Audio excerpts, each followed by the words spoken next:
The following is a summary of Acts 20 to 24. Acts chapter 20. Paul continues his missionary journey, strengthening churches and preparing for his departure. His farewell to the Ephesian elders is filled with deep emotion and warnings about future challenges. The following is a summary of Acts chapter 20. Acts chapter 20, verses 1 through 6. After the riot in Ephesus, Paul departs for Macedonia, encouraging believers along the way. He spends 3 months in Greece, but changes his travel plans due to a Jewish plot against him. Instead of sailing directly to Syria, he retraces his steps through Macedonia, accompanied by several disciples.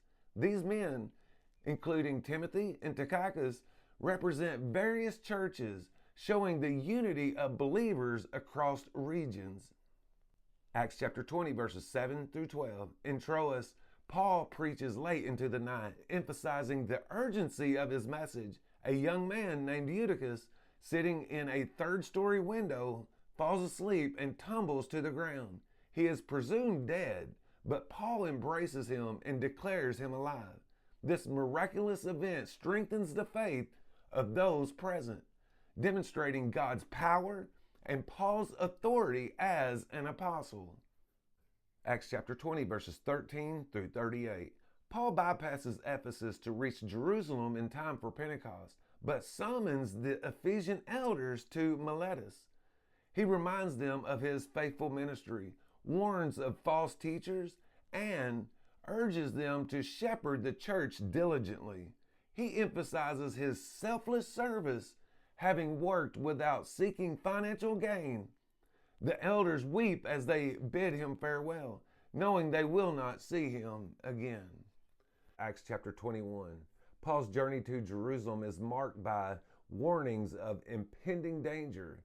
Despite concerns, he remains steadfast in his mission, leading to his arrest.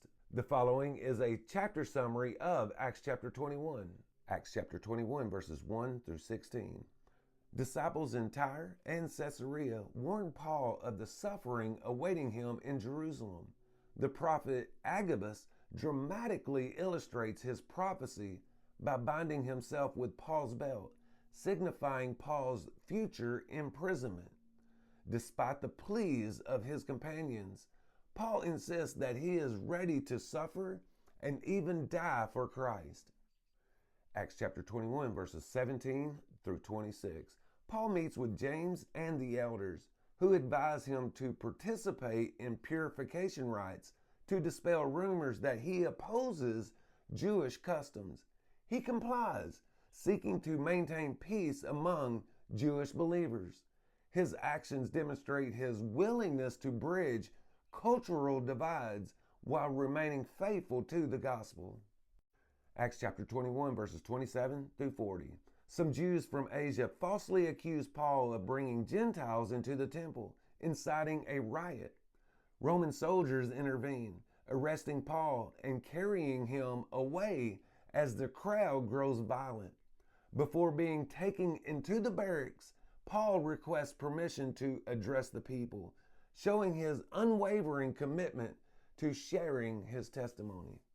In Acts chapter 22, Paul addresses a hostile crowd, recounting his conversion and calling.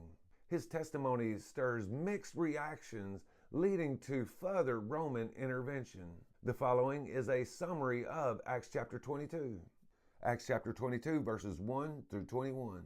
Speaking in Aramaic, Paul recounts his background as a zealous Pharisee, his encounter with Christ on the road to Damascus, and his commission to preach to the Gentiles. He highlights Ananias' role in restoring his sight and his baptism, emphasizing his transformation from persecutor to preacher.